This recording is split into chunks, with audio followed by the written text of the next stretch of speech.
Bonsoir, mesdames, mesdemoiselles, messieurs, bonsoir, Nabilaï Moussa Kamara, depuis Bruxelles, chers compatriotes guinéens.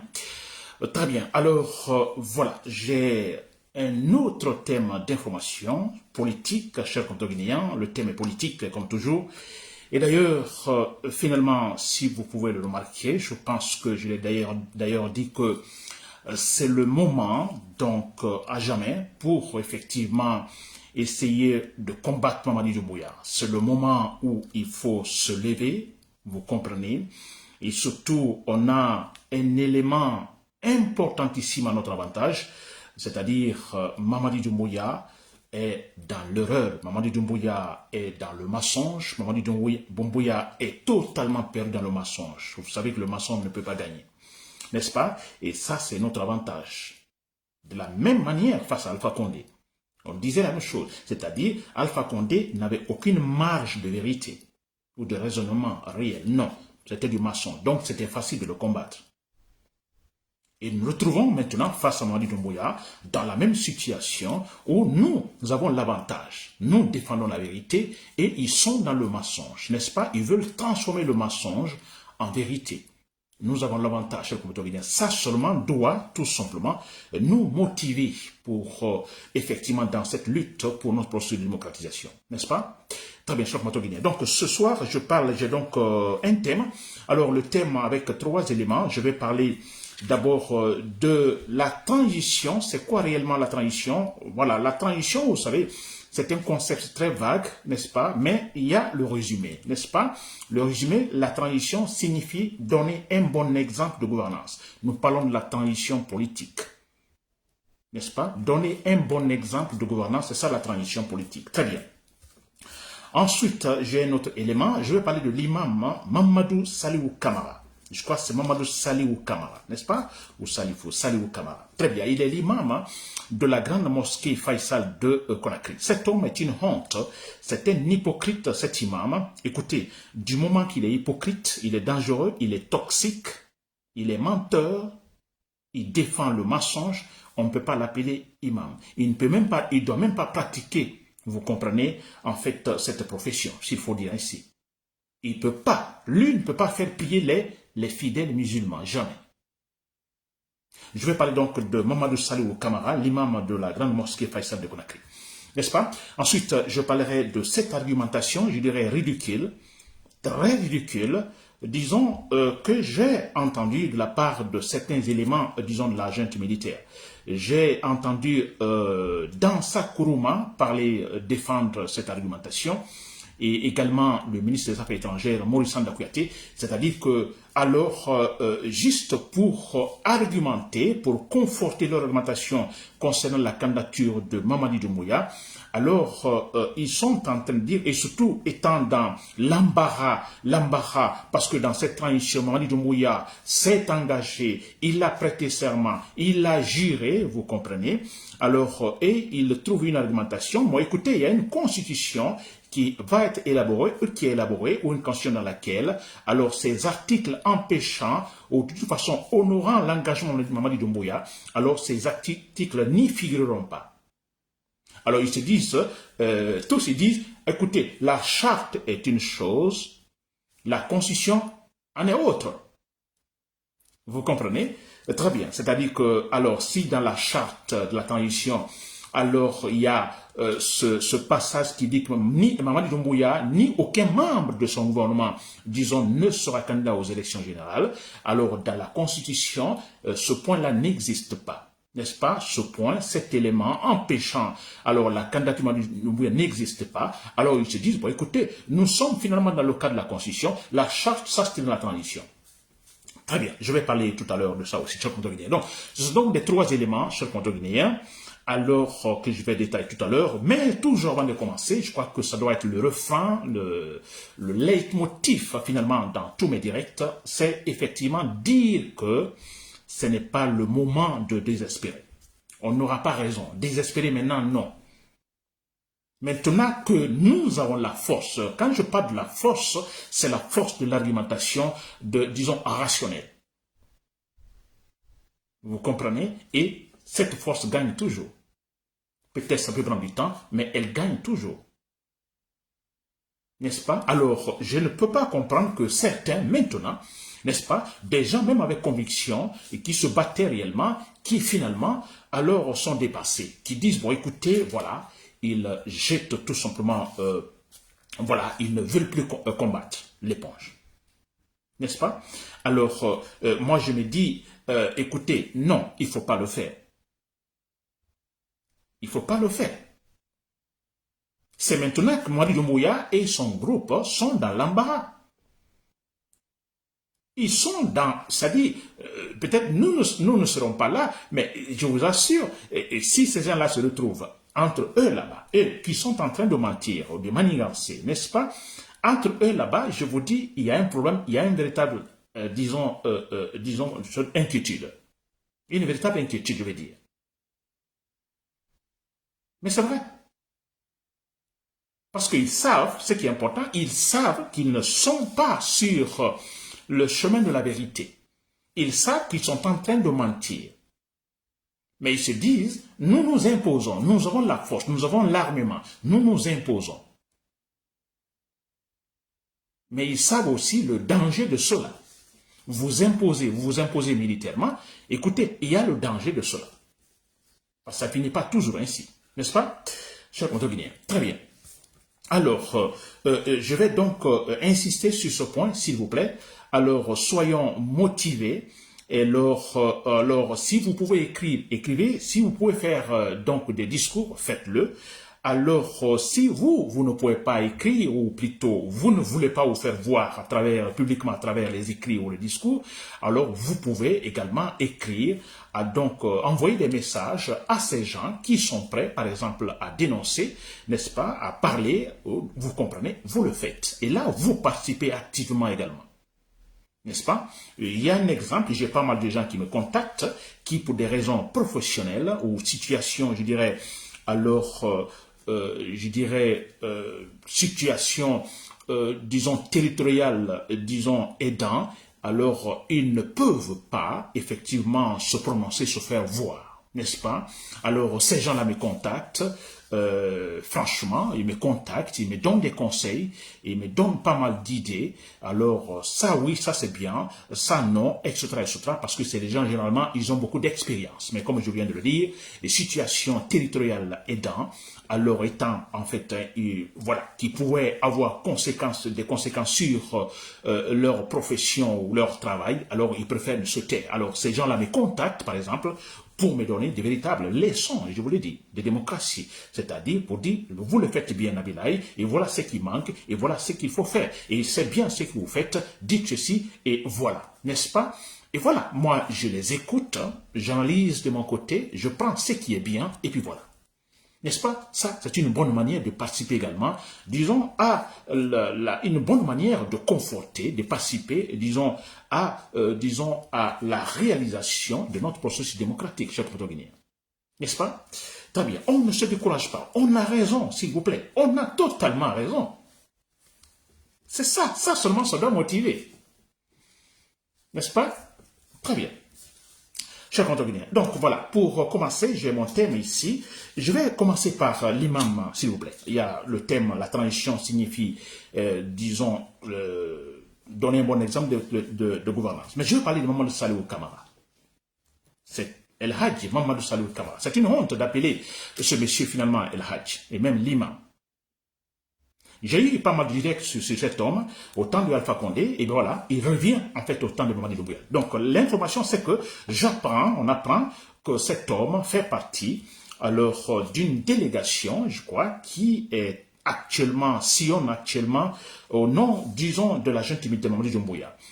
Disons, tentant de convaincre, je crois en forêt ou quelque part, alors il fait partie de cette délégation pour finalement alors convaincre les citoyens à accepter la candidature de Mamadi Doumbouya.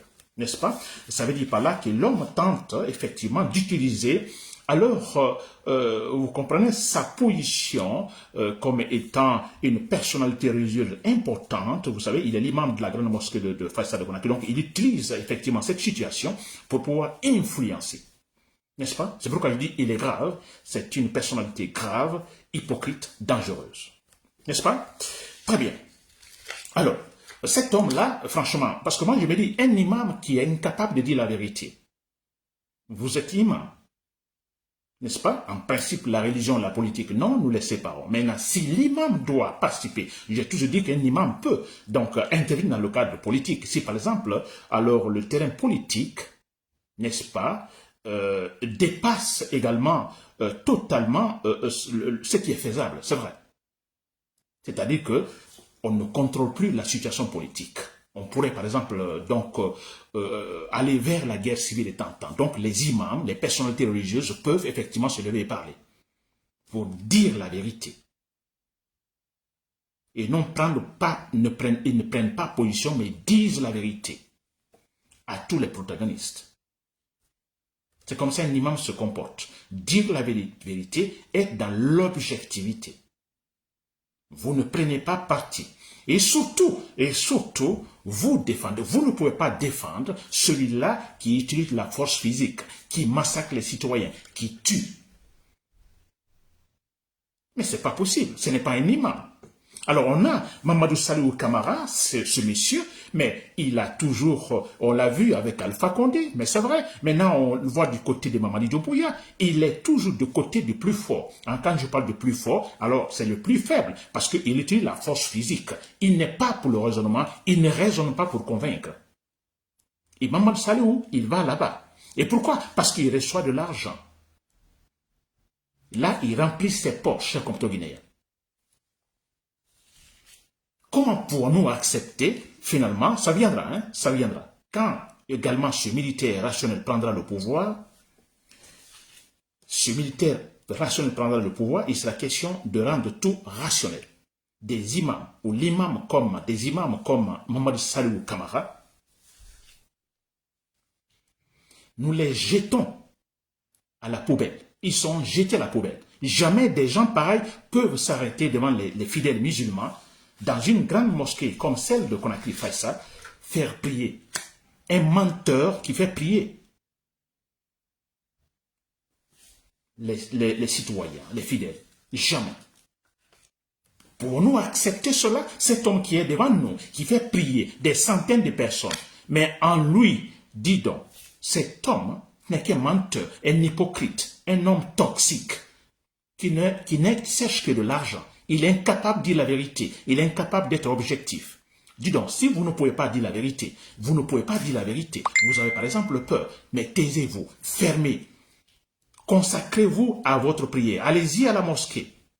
Faites prier les gens, taisez-vous. Faites le silence si vous ne pouvez pas dire la vérité. Mais vous ne pouvez pas dire la vérité. Et deux, vous allez finalement défendre le malfaiteur. C'est incroyable. N'est-ce pas? C'est quand même honteux. C'est honteux, franchement. Mais très bien. Je sais que nous, en Guinée, nous sommes tellement hypocrites, c'est vrai.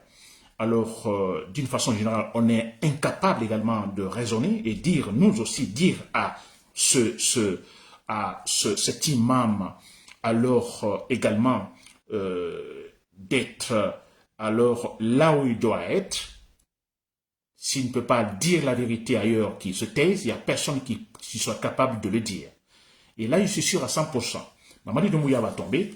Le militaire qui viendra, on aura affaire à une Guinée rationnelle. Tous ces hypocrites, ces gens toxiques, ces gens dangereux, ils seront tous jetés à la poubelle. Ça, c'est clair. Ce sont eux qui le retardent, mais c'est vrai. Ce sont eux qui le retardent. Et surtout cet imam, je dis bien, cet imam, Mamadou Salihou Kamara. Très bien, cher protagoniste. Alors, ce côté est compris, je pense que, voilà, tout le monde sait déjà l'hypocrisie de cet imam au temps d'Alpha Condé. Et maintenant, il le commence maintenant. Mais je me demande qu'est-ce qu'il va dire dans cette délégation en fait, envoyé par Mamadi Doumbouya. Qu'est-ce qu'il va dire? Qu'est-ce qu'il va défendre cet homme-là? Qu'est-ce qu'il va dire? Supporter Mamadi Doumbouya, il est bon, il a un bon programme, il est humain, mais c'est cela. Pensez-vous qu'il dira autre chose? Non, c'est effectivement jeter des fleurs pour Mamadi Doumbouya. Cet imam est-il sérieux? Il n'est pas sérieux. Des imams comme ça, même méritent à la Baïri Maïnassa.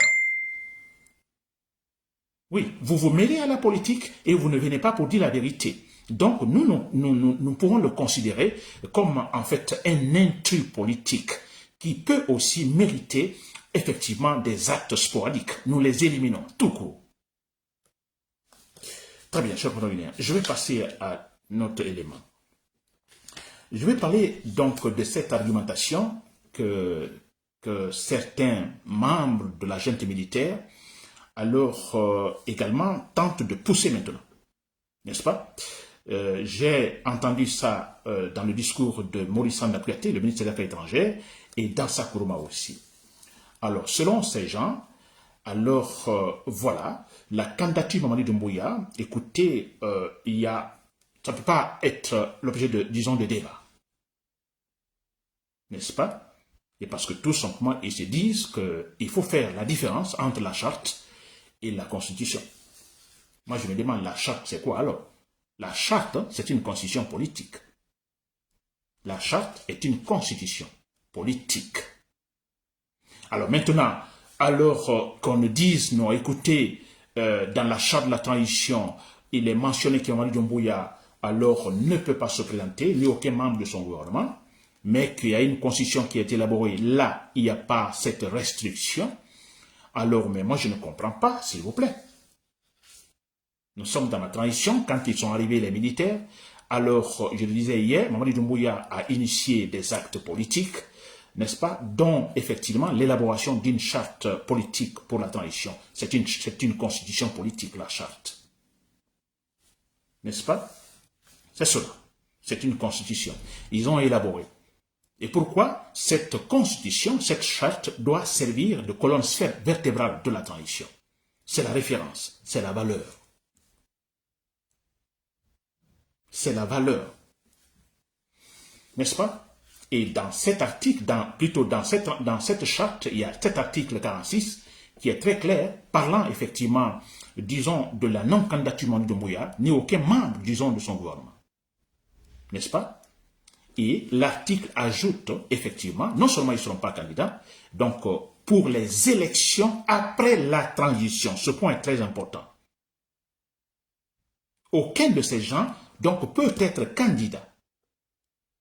Candidat aux élections, on dit élections, c'est mentionné dans la charte, après la transition. Donc, on a une charte qui, effectivement, disons, prévoit des actions, je vais dire futures, n'est-ce pas, après la transition. Et nous avons dans cette transition une constitution qui est élaborée. Cette constitution ne peut tout simplement découler que, disons, résulter que de la charte de la transition. Je ne comprends pas leur argumentation, s'il vous plaît. Je ne peux pas comprendre. Je ne peux pas comprendre. Très bien. Et ça m'envoie au dernier élément, c'est-à-dire la transition signifie donner un bon exemple. C'est cela la transition. C'est ce que je disais l'autre fois. On était dans notre processus démocratique entamé depuis 1984 avec Lansana Conté. C'est un processus, n'est-ce pas? Tout n'est pas donné, fait. N'est-ce pas? Nous devons travailler en, effectivement, disons, unissant les pas après pas, n'est-ce pas? Arriver à un point, et finalement, où on se dit, bon, écoutez, nous sommes dans la stabilité politique. Parce qu'on peut dire que le processus démocratique n'a pas de fin, on peut le dire ainsi. Parce que même si vous prenez la France ou les États-Unis, on dira quelque part, bien sûr, ils ont été à un niveau, disons, très élevé, disons, de processus démocratique, c'est-à-dire de la stabilité politique, n'est-ce pas, la loi largement au-dessous de tout le monde. Mais on parlera de processus démocratique. N'est-ce pas? Très bien. Alors, ce processus démocratique, vous le comprenez, entamé depuis Lansana Conté. Ce processus interrompu par Alpha Condé. Stoppé totalement par Alpha Condé, oui. Alors, quand Alpha Condé tombe, logiquement, Mamadi Doumbouya, je crois que peut-être il l'a fait pour nous tromper, mais lui-même il a dit, oui, on vient pour une Guinée réellement démocratique.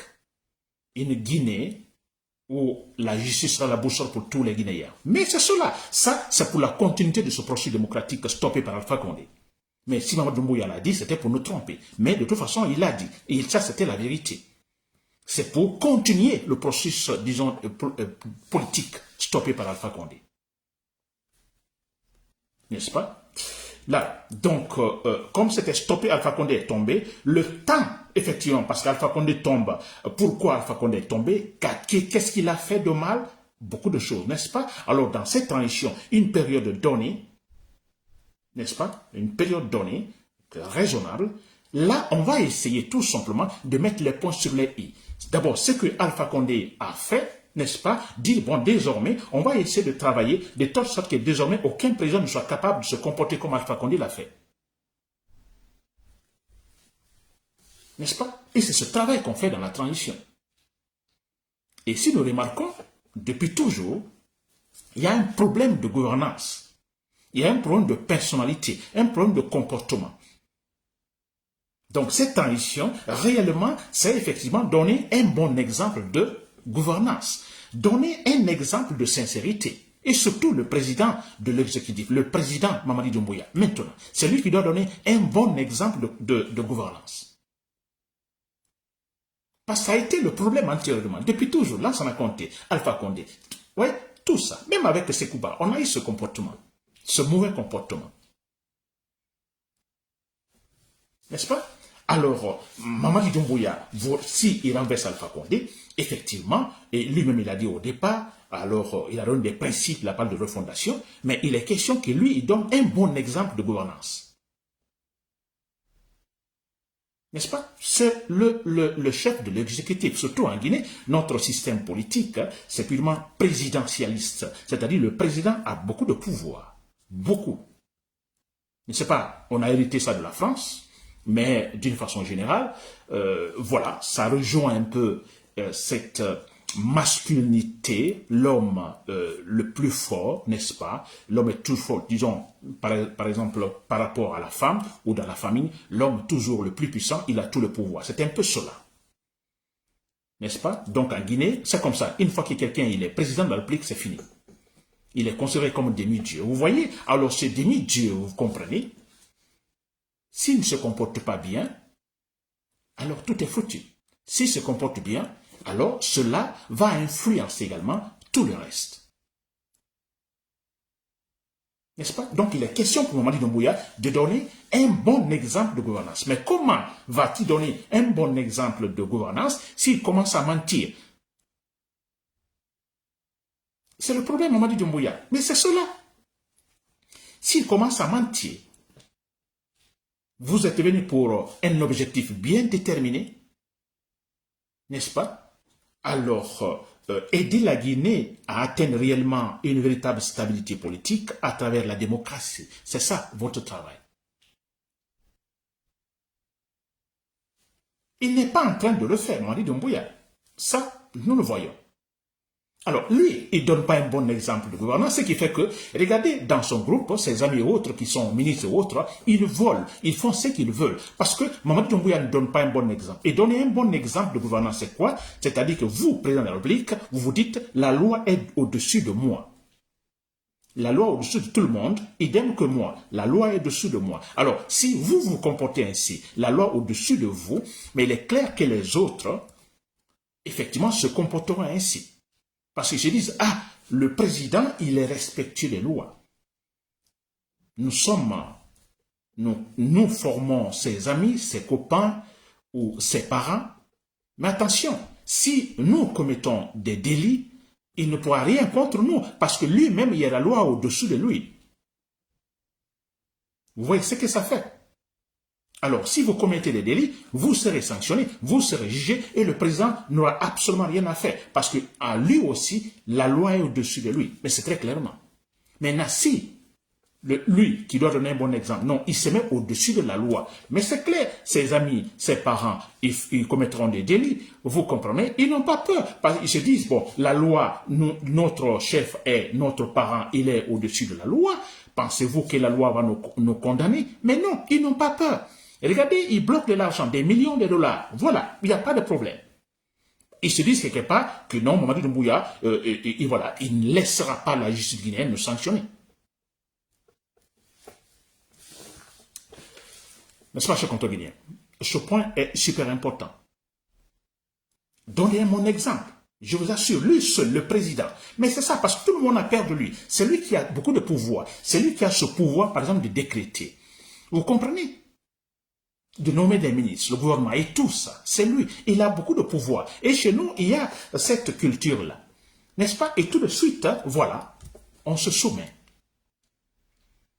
Et c'est pourquoi il dit, on n'a pas encore eu la chance, cet homme qui va venir, alors, avec tous ses privilèges, qui se disent, ah, parce qu'un homme sérieux, rationnel, intelligent, avec tous ces privilèges-là, je vous assure, la Guinée peut bien s'en sortir. Parce qu'il va utiliser tous ces privilèges qu'il a, pas pour effectivement, alors, pour effectivement conforter sa situation personnelle, non. C'est pour aider toute la Guinée, tout le pays. Assurer une bonne gouvernance. Voilà, chers compatriotes guinéens. Donc, c'était à peu près cela, chers compatriotes guinéens. Et quand je parle, toujours quand je prends la parole, alors non seulement à tous les citoyens, vous qui m'écoutez, mais aussi à l'intention de ce soldat qui m'écoute. Parce que je dis toujours que la solution actuellement au conflit politique guinéen, c'est très clair, c'est l'argumentation de la force, prendre les armes. Éliminer Mamadi Doumbouya, ça c'est clair. Donc, chers soldats, vous m'écoutez. Alors, nous expliquons, nous parlons tous les jours, nous donnons des explications tous les jours. C'est des argumentations que sûrement vous suivez également. Alors, des raisons pour lesquelles Mamadi Doumbouya ne doit plus gouverner la Guinée. Il y en a plein.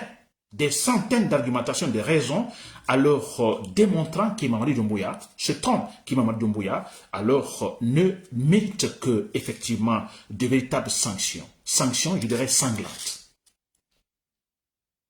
Chers soldats, si vous m'écoutez, c'est cela.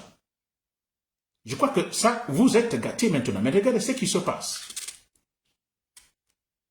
On a Amara Kamara qui est capable, l'année dernière, en 2023, vous avez suivi l'interview sur France 24, la question lui a été posée concernant la candidature de Mamadi Doumbouya. Quelle a été sa réponse? Parce que le journaliste a dit, mais Mamadi Doumbouya, il a juré, n'est-ce pas? Il a juré, il a prêté serment. Alors, est-ce qu'effectivement, il va finalement présenter sa candidature? Et Amara Kamara, en réponse, c'est en 2023, en réponse, je dis, écoutez, Mamadi Doumbouya est un soldat. C'est un soldat. N'est-ce pas? Et le soldat, vous comprenez, est respectueux de la parole donnée, respectueux de l'engagement donné. Il ne peut pas renier sa parole donnée, ni renier son engagement. Amara Kamara a dit ça en 2023, l'année dernière. Vous voyez, il dit Mamadi Doumbouya est un soldat, lui-même il est un soldat, donc ça c'est un principe, vous comprenez? Et quand je parle de c'est un principe, alors disons universel, dans toutes les armées du monde, vous verrez ça, le soldat, n'est-ce pas, le code d'honneur, le soldat est respectueux de la parole donnée, de l'engagement donné, partout. Donc si Amara Kamara le dit, mais vous comprenez, l'année dernière il l'a dit.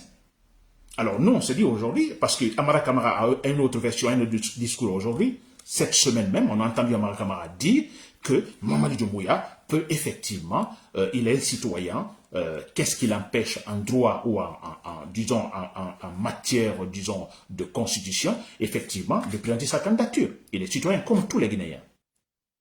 Vous voyez cette grande différence. 2023, 2024, il y a un changement, n'est-ce pas? Alors, ce que moi je me dis tout simplement, c'est logique, c'est compréhensible. Amara Kamara ne peut pas ne pas défendre Mamadi Doumbouya à la candidature parce qu'il veut garder son poste. Si Mamadi Doumbouya n'est pas là et qu'il y a des élections qui s'organisent, on a un autre parti politique qui vient au pouvoir, c'est bien vrai. Il comptera sur ses hommes pour, par exemple, la gouvernance. Ça veut dire que les Mamadi Doumbouya ne se retrouveront pas là. Raison pour laquelle ils vont tout faire, n'est-ce pas, défendre la candidature de Mamadi Doumbouya. Vous voyez ça? Alors, chers soldats, vous qui me suivez, avez-vous donc compris ces deux discours, disons, différents de Amara Kamara sur le même sujet, sur la candidature de Mamadi Doumbouya? Vous avez compris cela. Mais alors voilà, il y a tellement d'argumentation, d'éléments après Mamadi Doumbouya pour vous dire, voilà, pourquoi nous avons renversé Mamadi Doumbouya, pourquoi nous avons terrassé Mamadi Doumbouya. Il y a assez d'argumentation qu'on ne peut même pas compter. Il y en a plein. N'est-ce pas? Voilà, chers compatriotes guinéens. Donc, c'était tout pour ce soir, chers compatriotes guinéens. Nabilaï Moussa Kamara depuis Bruxelles. Merci pour l'écoute et à demain pour un autre sujet.